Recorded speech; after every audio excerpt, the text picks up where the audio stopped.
Dalam video kali ini, saya akan membahas topik tentang bagaimana cara memilih pompa yang sesuai dengan kebutuhan kita. Nah, ini adalah untuk menjawab pertanyaan beberapa teman yang menanyakan jenis pompa yang sesuai untuk misalkan sumur di ketinggian tertentu ya atau kedalaman tertentu. Kemudian ada yang untuk pompa pendorong aja atau booster gitu ya. Terus ada yang nanya juga tentang pompa submersible, ada yang nanya pompa jet pump dan lain-lain. Nah, ini kita pemilihan pompanya dulu. Nanti kalau kawan-kawan tertarik misalkan membahas khusus jet pump misalkan, nanti kita akan bahas di lain waktu. Kemudian nanti saya akan mencontohkan dua merek aja ya. Ini yaitu mereknya Sanyo sama Shimizu. Karena kebetulan Sanyo kan emang merek yang udah legendaris ya. Malah orang kalau bilang pompa air itu pompa Sanyo katanya gitu. Jadi saya akan memakai contoh pompa Sanyo. Tetapi karena pompa Sanyo itu modelnya terbatas, modelnya hanya ada sumur dangkal sama sumur dalamnya itu model jet pump ya. Nah, Sanyo itu nggak ada yang, kalau dibilang di merek lain di Shimizu itu ada yang namanya semi jet pump gitu ya. Ada yang namanya submersible pump. Jadi nanti yang semi jet pump sama submersible kita pakai yang merek Shimizu ya contohnya. Ayolah kita lihat situasinya bagaimana dulu. Saya nanti gambarkan di papan ya. Ayo kita lihat sama-sama. Baiklah, di sini saya gambarkan ada tiga situasi yang berbeda ya. Ini adalah rumah dengan sumber airnya nanti dari tandon atau toren ya, yang sejajar tingginya dengan rumah. Kemudian di sini ada rumah dengan sumber air sumur ya, sumur yang kedalaman tertentu. Misalkan di sini saya anggap kedalaman 15 meter misalkan ya. Kita tulis ini. Kemudian yang di sini kita anggap 15 meter juga ketinggiannya. Tapi yang di sini itu nanti air ini akan dipompakan, nggak langsung dipakai di rumah, tapi airnya mau disimpan dulu di toren gitu ya, atau di tandon. Jadi letaknya di atas. Nah, nanti akan kita lihat ya perbedaannya apa dalam menentukan ukuran-ukuran pompa. Nah, kalau kawan-kawan perhatikan di sini posisi rumah dan sumber air itu sejajar sehingga tidak ada, istilahnya itu nggak ada beda ketinggian antara sumber dan pemakaian. Malah sumber kadang-kadang lebih tinggi karena air itu kan kira-kira nanti kalau udah tinggi segini ya. Sementara pemakaian mungkin titiknya segini. Nah, jadi kalau kayak seperti ini itu kita memakai pompa itu istilahnya pompa booster itu bisa, atau pompa pendorong ya. Jadi air yang keluar dari sini itu dipompa. Jadi ini hisapnya ya. Terus kemudian ini adalah pompa anggap gitu ya. Terus dipompakan ke dalam rumah seperti itu. Nah, kalau sumber airnya seperti ini, maka seperti saya bilang tadi kita pakai pompa booster. Tapi kalau kawan-kawan lihat pompa booster itu biasanya yang punya itu merek Shimizu ya. Tapi kalau misalkan kita dapatnya itu yang merek Sanyo ya, merek Sanyo itu mereka memiliki pompa sumur dangkal gitu ya. Jadi itu nggak apa-apa, bisa juga dipakai untuk pompa pendorong atau pompa booster. Nggak ada bedanya ya, secara konstruksi sama aja namanya pompa. Nah, di sini saya memiliki tabel. Ini tabel ini saya buat, yang saya tunjukkan ini ya. Yang ini adalah pompa merek Sanyo. Nah, di atas ini itu model-modelnya ya, seperti itu semuanya.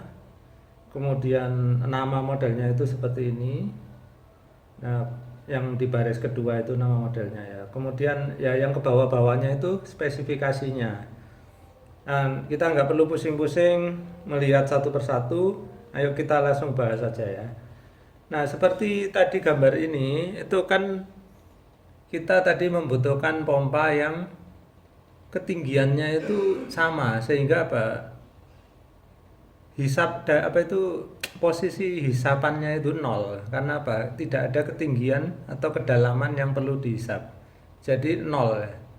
Antara permukaan air ke pompa ini kita anggap nol. Kemudian eh, untuk pemakaian di rumah, kalau dia misalkan hanya lantai satu ya, ini anggaplah hampir sama ya. Mungkin 1 meter, 1 meter itu sedikit sekali, kita anggap nol juga boleh gitu.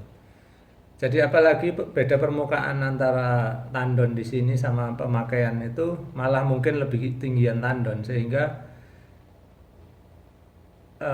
headnya ya, atau beda ketinggian antara sumber air dan pemakaian itu kita anggap nol aja, sejajar. Nah, kalau kita lihat kembali ke tabel ini, di sini hisapannya ya, hisapannya semuanya 9 meter atau ya 9 meter atau kurang ada ya. Jadi nggak ada masalah karena kita tadi hisapannya nol. Kemudian pancarnya itu tadi juga nol. Jadi kita nggak perlu mempedulikan baris kedua ini juga. Ya. Kemudian kapasitas. Nah, kapasitas ini kalau menurut aturan gampangnya dari saya ya, kalau kita itu membutuhkan air sekali pakai itu 3 keran misalkan ya, 3 keran Pak sekali pakai. 1 keran itu saya anggap kita butuh 30 liter per menit alirannya, maka saya anjurkan memilih yang ini 30 aja ini ya, ini 30. Tapi kalau misalkan rumah kita agak besar ya, ada ya mungkin anggota keluarganya ada 10, sehingga sekali mandi kadang 5 orang misalkan, ya kita butuh yang ya sekitar ya paling enggak 45 atau 46 seperti itu. Jadi kita akan milih yang 45 atau 46. Nah, kalau rumahnya mungkin besar sekali, ada kos-kosan segala macam ya, sehingga perlu aliran yang sangat kenceng ya, misalkan sekali pakai nanti sampai 7 orang pakai keran semua, maka pilihlah yang ini 67 ini, seperti itu. Kemudian tabel di bawah ini adalah daya keluaran ya. Sayang sekali sih di websitenya Sanyo ini tidak menyebutkan berapa watt ya yang dikonsumsi oleh pompa ini, sehingga kita ibaratnya ya nggak tahu lah berapa watt kita yang mesti persiapkan. Jadi kawan-kawan perlu perhatikan di motornya di sini nih nanti akan ada tulisannya berapa watt ya, sehingga kawan-kawan cocokkan lah dengan listrik di rumah apakah sesuai ya. Kalau pemakaiannya banyak tentu saja wattnya pasti tinggi ya. Nah, karena di sini nggak ada informasi, maka saya tidak bisa menyebutkan berapa watt yang pompa ini tadi. Misalkan kita punya kos-kosan ya sampai 10 kamar misalkan ya, harus pakai pompa yang model ini gitu. PH608JP.